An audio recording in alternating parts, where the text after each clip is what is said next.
Hello बच्चों, कैसे हैं आप सब। आज का हमारा टॉपिक है सेल्स कोशिका। हम इनके एमसीक्यू करेंगे और सेल्स को समझेंगे। वीडियो अच्छा लगे तो लाइक कीजिएगा, चैनल को सब्सक्राइब जरूर कीजिएगा। चलो स्टार्ट करते हैं अपने क्वेश्चन। फर्स्ट क्वेश्चन है कि जितने भी लिविंग ऑर्गेनिज्म होते हैं उनकी बेसिक स्ट्रक्चर और फंक्शनल यूनिट क्या होती है। तो जितने भी लिविंग ऑर्गेनिज्म होते हैं सभी जीवित जीवों में जो बेसिक स्ट्रक्चर और फंक्शनल यूनिट होती है वो क्या होती है, सेल। तो आपका सही जवाब है बी, सेल। सेकंड क्वेश्चन है कि कौन सेल में कौन सा ऑर्गेनेल एनर्जी प्रोडक्शन के लिए रिस्पॉन्सिबल होता है। तो सेल में माइटोकॉन्ड्रिया एनर्जी प्रोडक्शन के लिए रिस्पॉन्सिबल होता है। एनर्जी को किसकी फॉर्म में प्रोड्यूस करता है, एटीपी की फॉर्म में। तो आपका सही जवाब है सी, माइटोकॉन्ड्रिया।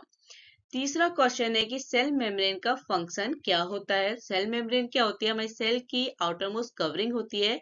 एनिमल सेल में तो सेल मेम्ब्रेन या प्लाज्मा मेम्ब्रेन होती है, पर प्लांट के केस में, प्लांट सेल के केस में जो हमारी आउटरमोस्ट कवरिंग होती है सेल वॉल होती है। सेल मेम्ब्रेन एनिमल सेल और प्लांट सेल दोनों में प्रेजेंट होती है, पर आउटरमोस्ट कवरिंग हमारी सेल जो प्लांट सेल होती है उसमें एक और आउटरमोस्ट कवरिंग होती है, वो होती है सेल वॉल।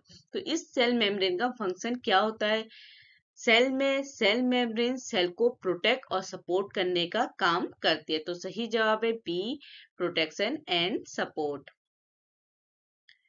चौथा क्वेश्चन है कि किस टाइप की सेल में न्यूक्लियस लैक होता है या अब्सेंट होता है। तो प्रोकैरियोटिक सेल्स में क्या होता है, न्यूक्लियस अब्सेंट होता है। तो सही जवाब है बी, प्रोकैरियोटिक। पांचवा क्वेश्चन है कि यूकैरियोटिक सेल्स में जेनेटिक मटेरियल कहाँ पे लोकेटेड रहता है, कहाँ पे स्थित होता है। तो यूकैरियोटिक सेल में जो हमारा जेनेटिक मटेरियल क्या होता है, जेनेटिक मटेरियल डीएनए, वो न्यूक्लियस में लोकेटेड रहता है। तो सही जवाब है ए, न्यूक्लियस। छठा क्वेश्चन है कि सेल में गोल्गी एपरेटस का फंक्शन क्या होता है। तो सेल में गोल्गी एपरेटस प्रोटीन की पैकेजिंग और मॉडिफिकेशन का काम करता है। तो सही जवाब है C, packaging and modification of proteins. सातवां क्वेश्चन है कि कौन सा सेलुलर स्ट्रक्चर प्रोटीन सिंथेसिस के लिए रिस्पॉन्सिबल होता है। तो राइबोसोम्स प्रोटीन सिंथेसिस के लिए रिस्पॉन्सिबल होते हैं। तो सही जवाब है ए, राइबोसोम। आठवां क्वेश्चन है कि लाइसोसोम्स का प्राइमरी फंक्शन क्या होता है। तो लाइसोसोम्स क्या होते हैं, सेल में प्रेजेंट होते हैं। ये क्या करते हैं, इनके अंदर क्या होता है, एंजाइम्स होते हैं। ये एंजाइम जो भी वेस्ट मटेरियल होता है उसका ब्रेक डाउन और डाइजेशन का काम करते हैं। तो लाइसोसोम्स का प्राइमरी फंक्शन क्या होता है, डाइजेशन एंड वेस्ट रिमूवल। तो सही जवाब है बी। नौवां क्वेश्चन है कि किस टाइप के सेल डिवीजन में गैमेट का फॉर्मेशन होता है। तो मियोसिस में हमारे गैमेट फॉर्म होते हैं। तो सही जवाब है बी, मियोसिस। 10वां क्वेश्चन है कि कौन सी सेलुलर प्रोसेस सब्सटेंस के मूवमेंट के लिए रिस्पॉन्सिबल होती है अगेंस्ट देयर कंसंट्रेशन ग्रेडियंट। मतलब जो कंसंट्रेशन ग्रेडियंट के अगेंस्ट हमारी कौन सी प्रोसेस है जो सब्सटेंस का मूवमेंट करा रही है। तो एक्टिव ट्रांसपोर्ट के थ्रू हमारे जो भी मटेरियल होता है उसका मूवमेंट कंसंट्रेशन ग्रेडियंट के अगेंस्ट होता है। तो सही जवाब है सी, एक्टिव ट्रांसपोर्ट।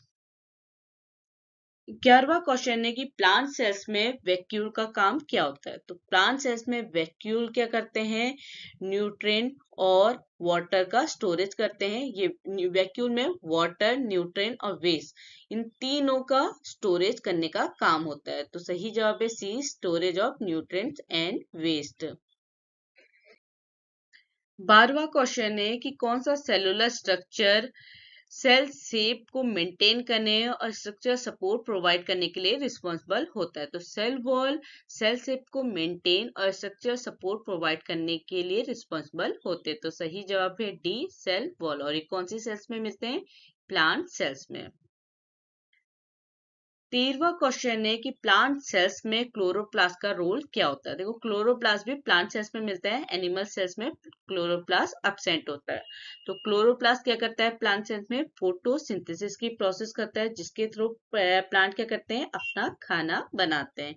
किसकी प्रेजेंस में, लाइट की प्रेजेंस में। तो क्लोरोप्लास्ट का काम क्या होता है, फोटोसिंथेसिस कराना। तो सही ऑप्शन है सी, फोटोसिंथेसिस।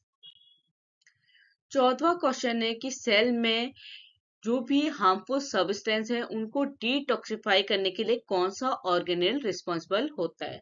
तो पर ऑक्सीसोम्स का काम क्या होता है, जो हार्मफुल सब्सटेंस है उनको डिटॉक्सिफाई करना। तो सही जवाब है ए, पर ऑक्सीसोम्स। 15वां क्वेश्चन है कि सेलुलर रेस्पिरेशन का क्या पर्पस होता है। तो सेलुलर रेस्पिरेशन एनर्जी प्रोडक्शन का काम करता है और ये एनर्जी एटीपी के फॉर्म में प्रोड्यूस होती है। तो सेलुलर रेस्पिरेशन क्या करता है, प्रोडक्शन ऑफ एनर्जी। तो सही जवाब है बी। 16वां क्वेश्चन है कि कौन से साइंटिस्ट ने सबसे पहले सेल्स को ऑब्जर्व और डिस्क्राइब किया। सबसे पहले उन्होंने सेल को देखा और उसके बारे में बताया। तो ये किसका काम था, रॉबर्ट हुक का। रॉबर्ट हुक ने सबसे पहले सेल को डिस्क्राइब और ऑब्जर्व किया। तो सही जवाब है ए, रॉबर्ट हुक। इसके बाद 17वां क्वेश्चन है कि एंडोप्लाज्मिक रेटिकुलम का फंक्शन क्या होता है। तो एंडोप्लाज्मिक रेटिकुलम प्रोटीन सिंथेसिस और ट्रांसपोर्टेशन का काम करते हैं। तो सही जवाब है B, protein synthesis and transport. 18वां क्वेश्चन है कि सेल साइकिल के किस फेज में डीएनए रेप्लिकेशन मिलता है। पहले बात करते हैं रेप्लिकेशन की। तो रेप्लिकेशन क्या होता है, जब डीएनए अपनी ही आइडेंटिकल कॉपी को प्रोड्यूस करता है।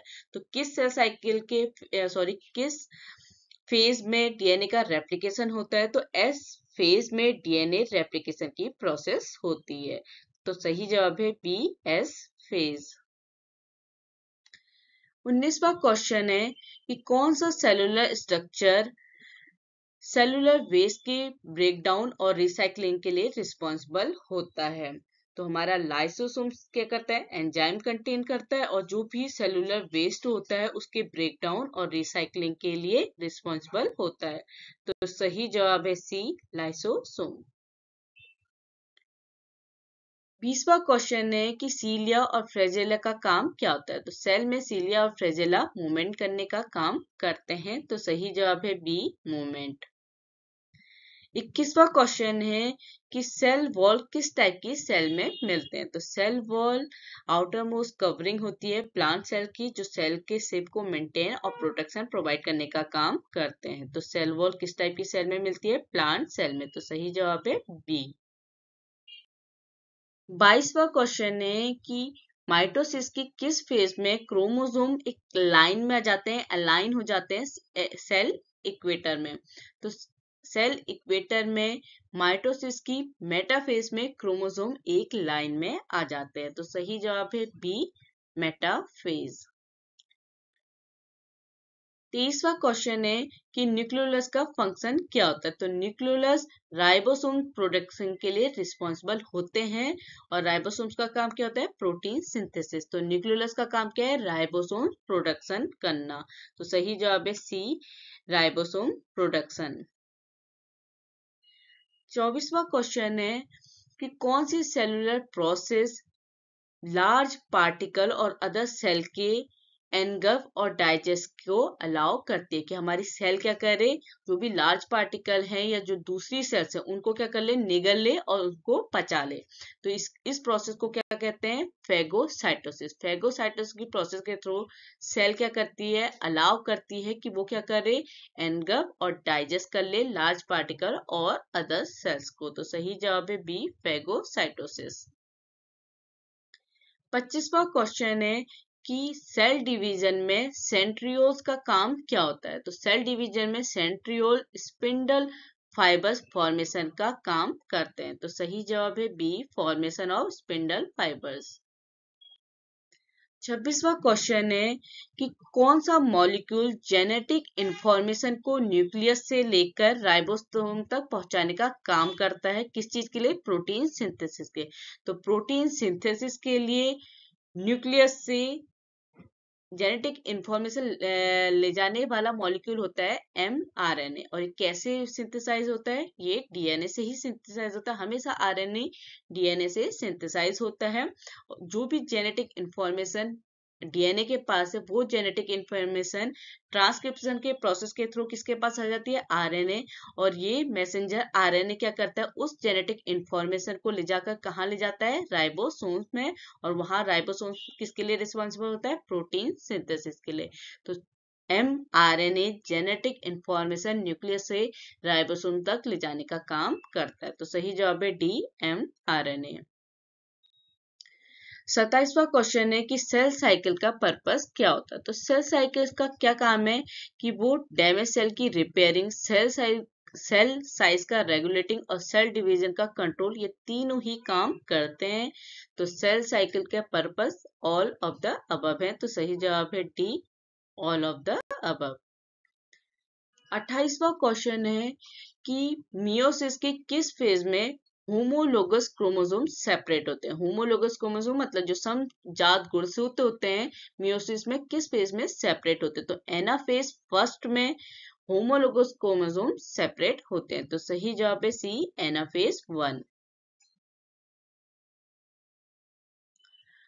29वां क्वेश्चन है कि कौन सा सेलुलर स्ट्रक्चर प्रोटीन की सिंथेसिस और ड्रग को डिटॉक्सिफाई करने के लिए रिस्पॉन्सिबल होता है।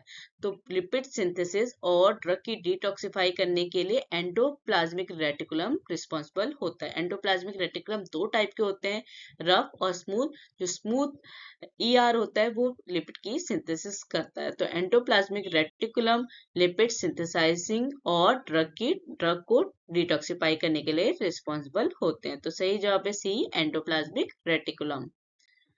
लास्ट क्वेश्चन है कि साइटोस्केलेटन का कौन सा कंपोनेंट नहीं है, नॉट है, नहीं है। तो साइटोस्केलेटन के कौन कौन से कंपोनेंट होते हैं, माइक्रोट्यूब्यूल, माइक्रोफिलामेंट और इंटरमीडिएट फिलामेंट। तो तीनों ही कंपोनेंट हमारे साइटोस्केलेटन के, सेल वॉल हमारी प्लांट सेल्स की आउटरमोस्ट कवरिंग होती है। तो सही जवाब है डी, सेल वॉल। वीडियो अच्छा लगे तो लाइक कीजिएगा, चैनल को सब्सक्राइब जरूर कीजिएगा। Thank you.